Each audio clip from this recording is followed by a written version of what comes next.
Bonjour tout le monde, ravi de vous retrouver pour cette émission du mardi. Comme d'habitude, le matin on passe les actualités, on va en regarder quelques-unes que je trouve intéressantes et on terminera avec quelques petites analyses graphiques, évidemment liées avec également certaines actualités, en tout cas certaines news qui concernent en l'occurrence, je vous montre ici Axie Infinity et Sandbox et on en verra aussi d'autres. Je vais vous passer la très courte introduction, pensez du coup à vous abonner, à liker si le contenu vous plaît. A tout de suite, on débute directement.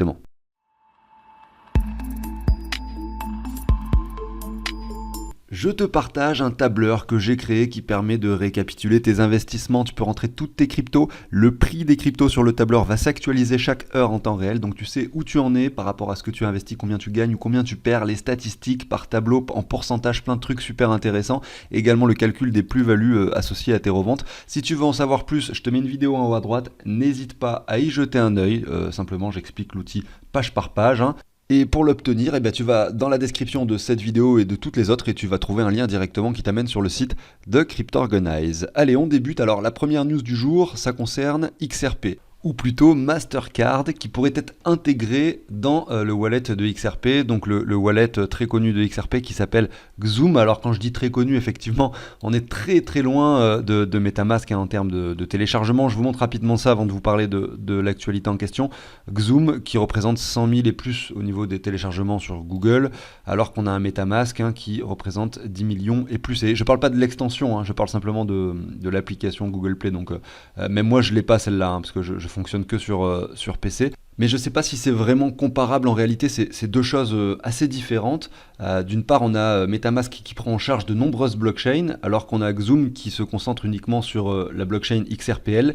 Et ce qu'il faut savoir également, c'est que XRP, sa capitalisation, le fait que ce soit donc, on peut aller voir un peu le classement, la 5e plus grosse crypto-monnaie, sachant qu'on a un stablecoin dans la liste, donc la 4e plus grosse crypto-monnaie du marché, effectivement, est due au fait que derrière, on a une entreprise qui s'appelle Ripple, qui possède plus de 50% des tokens, parce que si on regarde un peu la supply de XRP, on est sur 100 milliards si je dis pas de bêtises, et effectivement en circulation il y en a 53 milliards. Donc peut-être que le chiffre d'ailleurs est passé en dessous des 50%, puisque je vois qu'il y a plus de la moitié des tokens en circulation désormais, mais c'est vrai que ça leur permet concrètement de réguler, de faire en sorte que le token ne pump pas trop, vous voyez, et c'est ça qui est assez controversé aussi dans tout cet écosystème XRP, Ripple, etc. Et pour en revenir au fait que XRP soit tant capitalisé, regardez ici, on a en fait Ripple qui propose de nombreux produits, dont RippleNet, qui est un réseau mondial décentralisé pour les banques, effectivement, et donc il y a beaucoup de membres avec des banques effectivement très connues. Il y a également quelque chose qui s'appelle Xcurrent qui permet simplement de transférer de l'argent de façon transfrontalier entre les différents pays du monde de façon très rapide, très simple avec des frais assez faibles et c'est utilisé par exemple par la banque américaine Express. Donc en fait c'est bien plus que finalement une simple blockchain. On est sur quelque chose qui finalement touche le monde financier mondial actuel en fait. On n'est pas juste sur une crypto standard ici, on est vraiment sur quelque chose de différent de ce que l'on a l'habitude de voir en fait en général dans ce secteur-là. Maintenant, pour en revenir à XRPL, et l'article en question, donc XRPL c'est un peu la blockchain publique de XRP qui peut être utilisée pas finalement par tout le monde. Vous pouvez simplement vous-même télécharger l'application, créer un wallet et déposer des XRP dessus. Et il y a un utilisateur sur X qui demande si Mastercard pourrait être intégré justement à ce wallet qui est Xoom. Et il faut savoir que le CEO de Xoom et de XRPL c'est la même personne en fait, c'est complètement lié.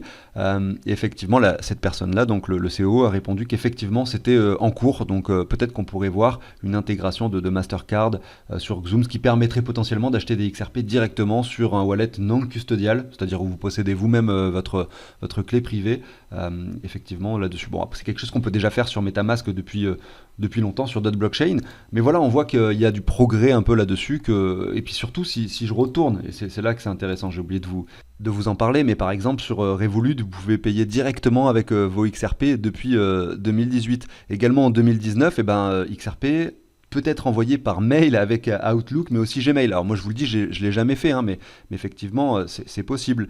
Et donc tout ça, c'est toujours grâce à la même personne, hein, donc le PDG de XRPL, mais on n'en a pas forcément beaucoup entendu parler de tout ça. En plus, il y avait le procès en parallèle, donc évidemment, c'était peut-être un peu passé sous les radars. Et pour finir, je pense que ça date également de 2018-2019. XRP, ça a été intégré comme système de paiement sur WooCommerce, ce qui est, je crois, une extension sur WordPress. En tout cas, ça concernait 3,3 millions de boutiques, donc ça paraît quand même énorme le chiffre.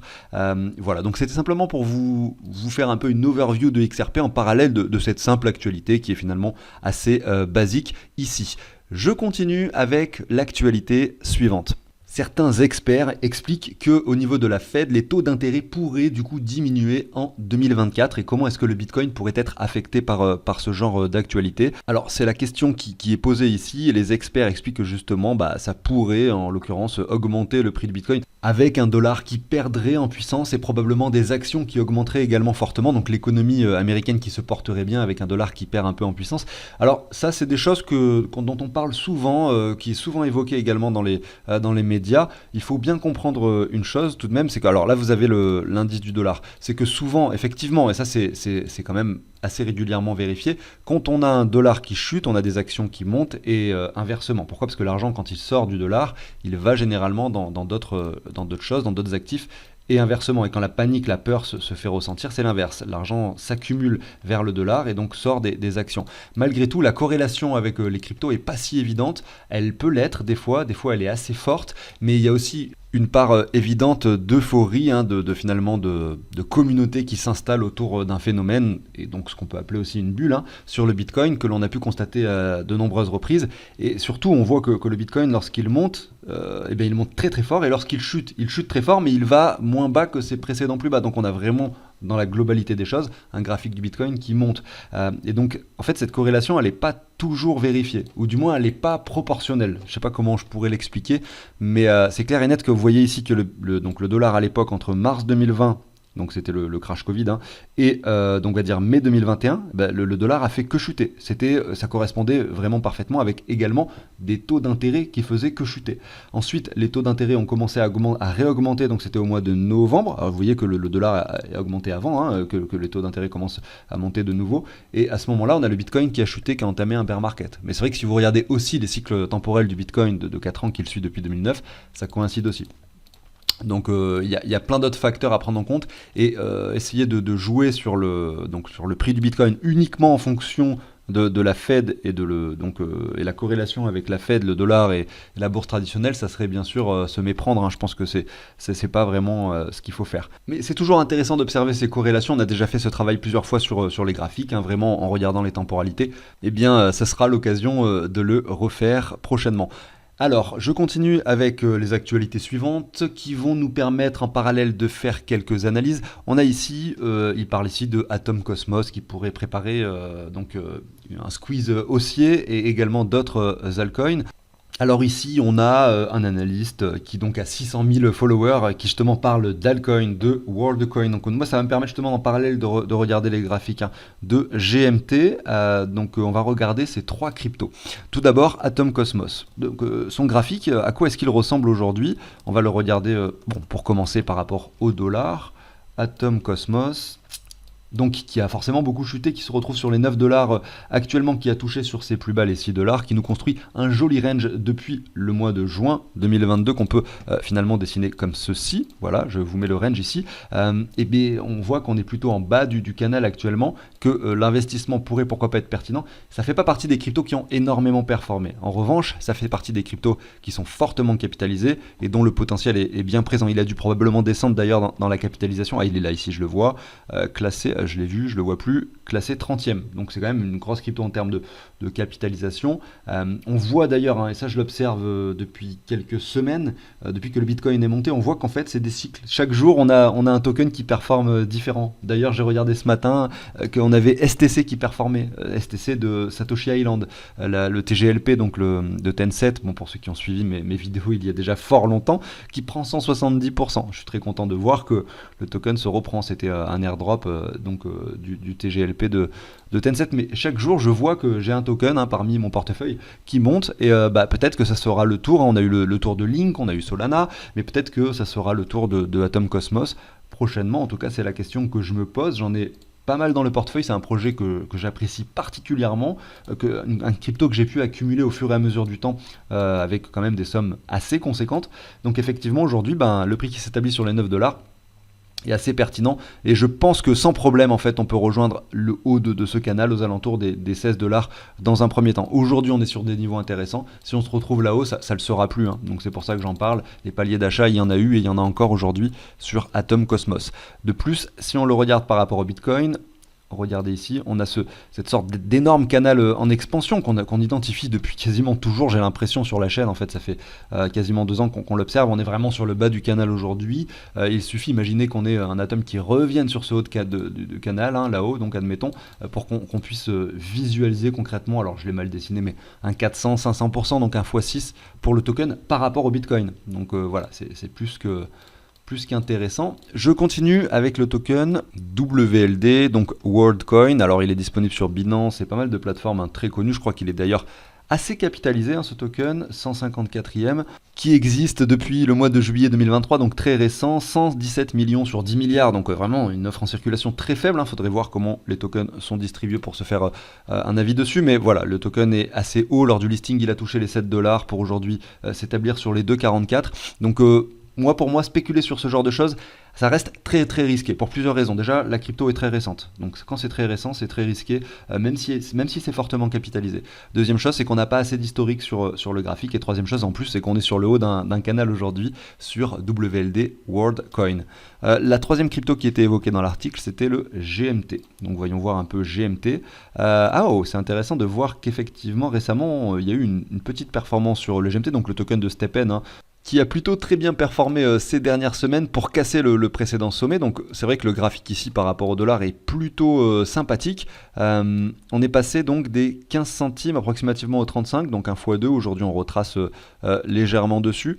La pente et cette chute qui était très raide, hein, avec d'ailleurs cet effondrement d'énormément de choses, hein, sur la plateforme STEPN à l'époque, et donc on était passé de 10 000 utilisateurs à plusieurs millions en quelques semaines, et derrière, voilà, tout le monde a perdu énormément d'argent, le jeu s'est un peu implosé, c'est un peu effondré sur lui-même. C'était des NFT chaussures que vous achetiez, vous allez marcher, hein, dans la vraie vie, vous gagnez des récompenses en GST, etc. etc.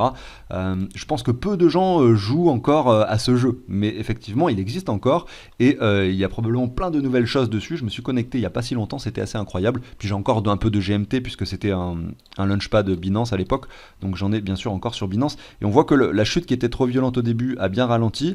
Malgré tout, est-ce que c'est un bon niveau pour acheter? Je ne pense pas, on a eu quand même une énorme performance récemment. Pour quelqu'un qui souhaiterait spéculer sur ce genre de choses, il faudrait attendre un retour entre les 22 et les 18 centimes, donc un peu plus bas. Mais c'est vrai que le fait de voir que cette chute ralentit pourrait laisser supposer que peut-être en fait le bottom a été atteint ici, hein, bien sûr aux alentours des 15 centimes, avec, on le voit ici, un récit qui casse tous les niveaux précédents.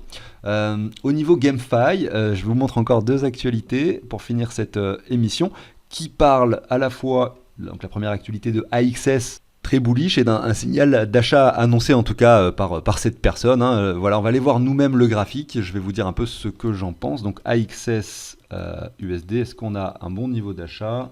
Alors franchement c'est très intéressant, hein, parce que là ce qu'on voit sur AXS c'est une chute donc qui ralentit, c'est un peu pareil que sur le GMT, sauf qu'on a un RSI, regardez ici en weekly, qui se reprend assez fortement, et surtout avec cette hausse récente qui d'ailleurs est un peu similaire à celle de GMT, hein, c'est-à-dire depuis plusieurs semaines, depuis le mois d'octobre, début octobre, fin octobre, je regarde, le 16, depuis le 23 octobre, AXS a pris, donc est passé de 3 $ à 7 $. Donc ouais, x2. On est vraiment sur quelque chose de similaire en termes de performance, etc.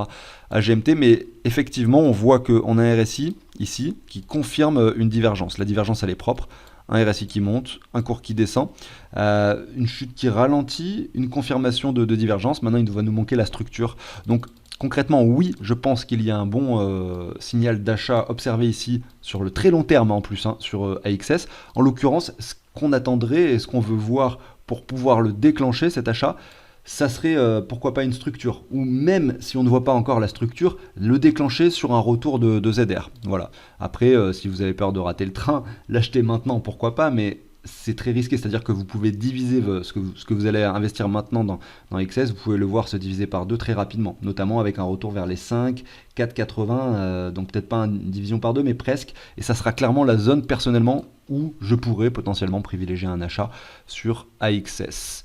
On en a passé un récemment, mais il y en a encore un, partenariat entre Sandbox et cette fois-ci Nukta, qui est une plateforme saoudienne liée au GameFi, donc au NFT, tout simplement, et au métavers. Et si on regarde le graphique de Sandbox, eh ben, on voit qu'on est sur une étape supplémentaire par rapport au graphique qu'on vient de voir juste avant, donc de AXS. Pourquoi ? Parce qu'on a ce triangle, parce qu'on a également la divergence. Je vous montre ici la divergence, enfin je l'ai déjà dessinée à l'écran, vous la voyez, avec la cassure de cette divergence. Et là, on est déjà sur le retour de neckline, en tout cas sur le W qui s'est formé au niveau du RSI. Donc un premier palier d'achat ici sur Sandbox semble déjà, pourquoi pas, envisageable. Mais si vous êtes un peu plus sécure, vous attendez cette zone entre les 35 et les 31 centimes, enfin 32 plutôt, pour Sandbox. Merci à tous de m'avoir écouté, je vous souhaite une excellente journée, à très bientôt sur la chaîne, ciao tout le monde.